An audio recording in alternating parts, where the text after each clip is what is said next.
She's got a quick wit. She's unpredictable. And she's real funny. She's Holly. All right. Hi, this is LMAO, and I'm Holly. Because if Oprah can use her first name, I can use my first name.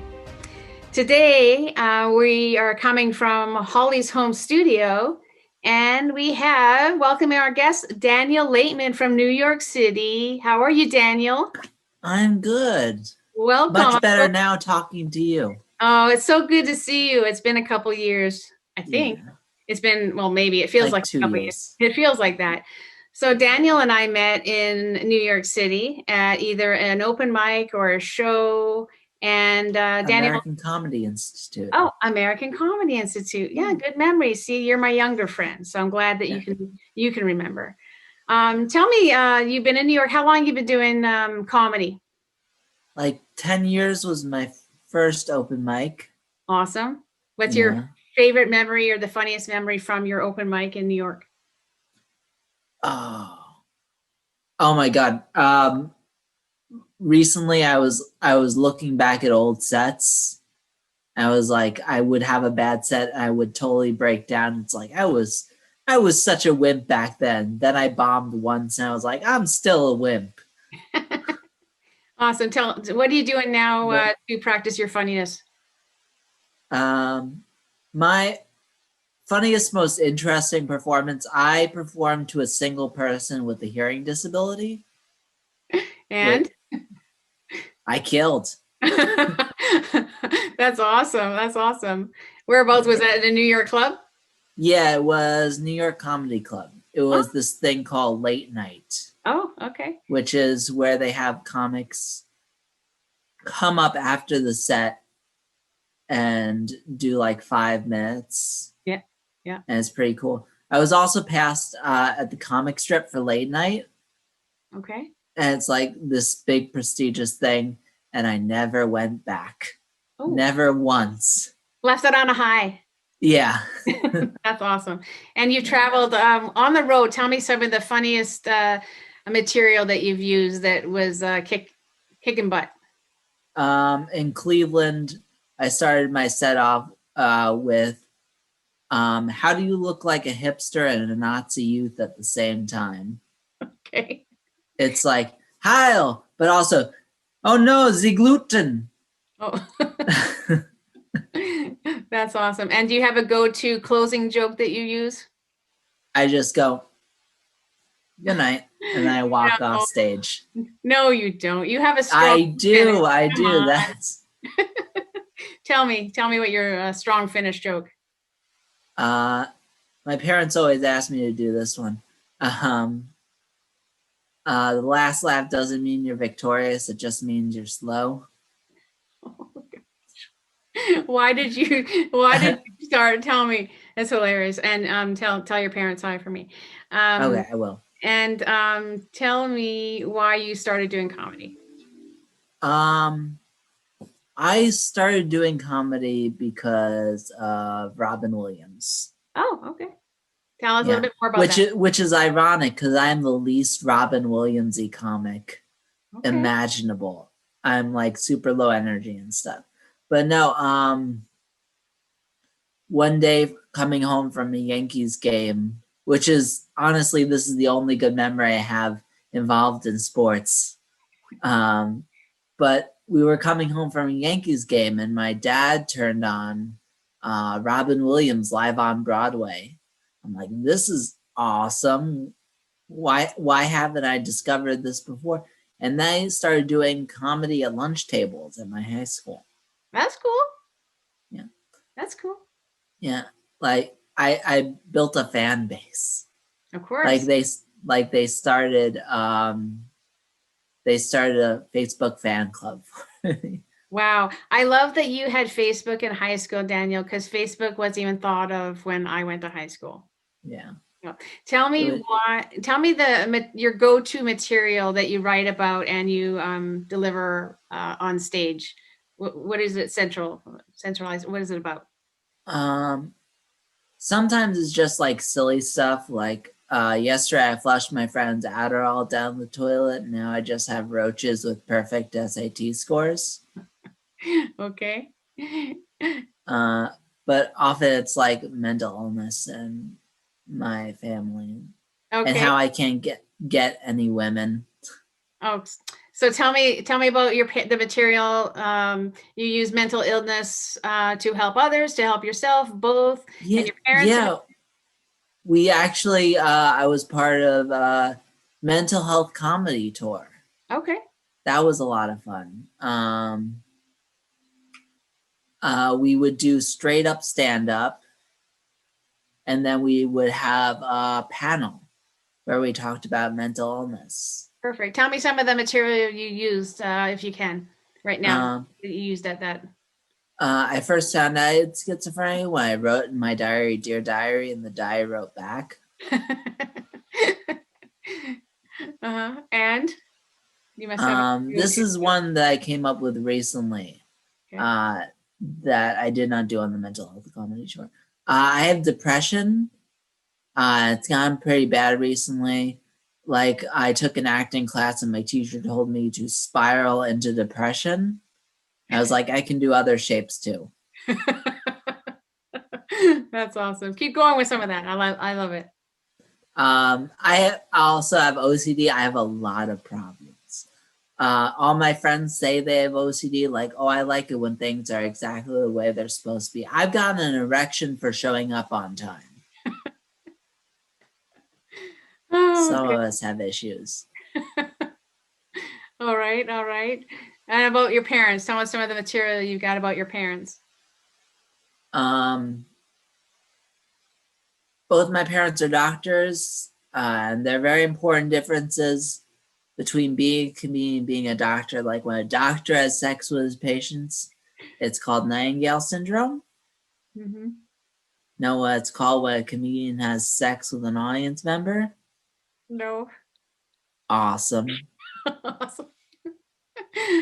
And your family. And I do interact with the audience like a couple times a set. One of the jokes I do is, "Ma'am, have you ever faked an orgasm? Would you like to?" And some more. I like it. Keep going. What you got? I love my family, but they're all doctors, and like everybody in this house is smarter than me. Like, they're in the corner talking about cardiothoracic surgery. I'm in the corner trying to open a jar. Oh my goodness. And do you have brothers and sisters? I have 2 little sisters and 1 older sibling. Okay. Which, cool thing, my older sibling, who I call them my older sibling because they're gender fluid. Okay. Awesome. But their name is Corey Laitman. And they are releasing their second album really soon. Oh, that's great. Let's plug it. What is it? Well, the band is called Cloudbelly. Okay. Cloudbelly. But I recommend looking up Corey Laitman, Laitman. Okay. Marching Band, which was one of their more popular songs. Okay. Actually, they wrote it for my little sister who was going through like a really tough time because of stuff. And she has yet to write, they have yet to write a song about me, by the way. Well, they're probably gathering all the material and they just want to do it right. Oh, sure, Holly. I know I have a feeling. Drop the number and I'll give them a call. Okay. That's awesome. Tell me about what you're doing right now. You said you went into some comedy competitions. You mentioned Cleveland. Where else have you been? And what's some? I do this thing a lot called Very Good Comedy Show. Yeah. Which is it is a very good comedy show, by the way. But we go on the road a lot, and we do Woodstock a lot. Okay. And it was really interesting because one of the bartenders or like managers of the place is like really, really like me. It's like, we want you to come up to this new place I'm running. Yes. Yeah. And like I did so well that they did one of the high fives. Okay. Yeah, but I don't think I got invited back because they serve food there and they give free foods of the comics, And and I might have put them out of business. oh my goodness, you're a good eater, are you? Yeah, Yeah, I no, just that's it's a problem. oh, that's a problem. Well, I'm just going to say that I've known you for the 2 years. I think it's been 2 years, and this is the first time I've been invited to be in your bedroom, and I really appreciate that. Thank you. What is the first thing that you wanted to do when the pandemic lockdown was lifted? 'Cause I think in New York, the some of the stuff is open now, like stores and comedy clubs and stuff. Yeah, What was the first thing? honestly, the first thing I wanted to do was regular stand up, Okay. but I went to a movie Okay, and and what movie? Godzilla versus Kong. Okay. I was like, haven't we evolved as a society that we don't have to do this anymore? And then I watched it. I'm like, I'm so glad we haven't evolved as a society that we don't have to do this anymore. It was awesome. Well, That's well cool. worth the risking of my life. Right. Well, that's all that matters, and you're here to tell about it. So now Yeah. I know I'll put it on my list of things to do when I go to a movie. Yeah. So I want you to give a couple more funnies, and then we're going to talk about where we can find you, where you're performing, where your social media is that we can follow and whatnot. So, floor is yours. Go ahead. Finish it up. Here's a newer one. People wonder why I only talk about like how I can't get women and mental illness. And I think it's because that's the only things that are interesting about me. Like you can't come up there. I can't go up there and go, you ever put milk in before the cereal? Love it. And what else? What's something you've been working on during the pandemic? Because I know you've been writing a ton, and you've got some gigs coming up and shows possibly you'll be writing for. So tell us something. Hopefully I get a writing job soon. Because thank you. If anybody can do it, you can do it. Thanks. Hopefully I get something from this. Yeah, of course. And that's what we're here. So let's go right into that. Where do we find you on social media? Let's do that. What? Where do we find you on social media? I do a weekly web series called The Desk, Okay. Comedy News. It's on a very confusingly named channel. Okay, go ahead. I wanted to make it like a late night show you could watch anytime. Okay. Called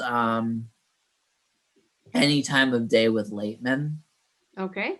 I'm thinking of changing it to Late Night, LAIT Night. Oh, yeah.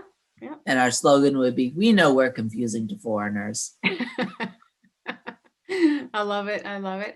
And what other thing? You also write and produce, I think, Monday nights? A show called Monday Night. Yeah. Mundy. Okay. It's a late night show, and it used to be very confusing because it was on Saturdays. That's correct. Nothing like and our slogan was it's what? Sorry, nothing like a little bit of comedy confusion. Saturday, Monday, Why not? Exactly. But no, it's a lot of fun to write for. Awesome. And I know you are good at it. And you're very kind. During the pandemic, you knew I'd moved, and you wrote and said, hey, you want to do some writing?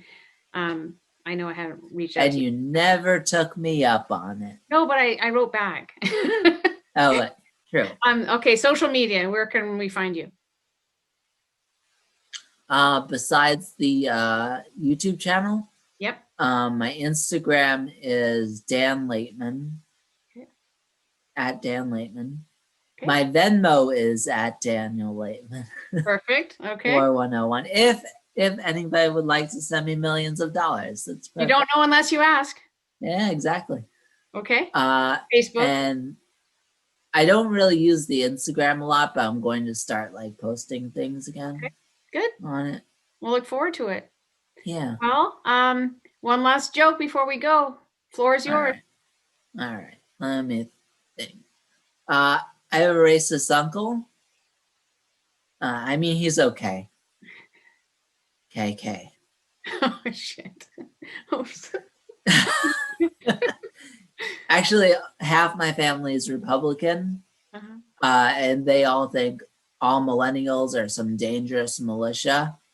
I'm like, half of us are gluten intolerant. Like, you can't call something a dangerous militia if you can take it down by a muffin. Love it.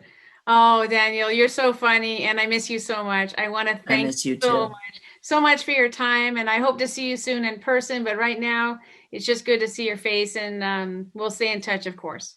Of course. Thank Thank you you for so, having me on. thank you so much. This has been LMAO with Daniel Laitman and Holly. LMAO is sponsored in part by Pilates in America. Your Pilates class you can take in the comfort of your home. Go to pilatesinamerica.com for details.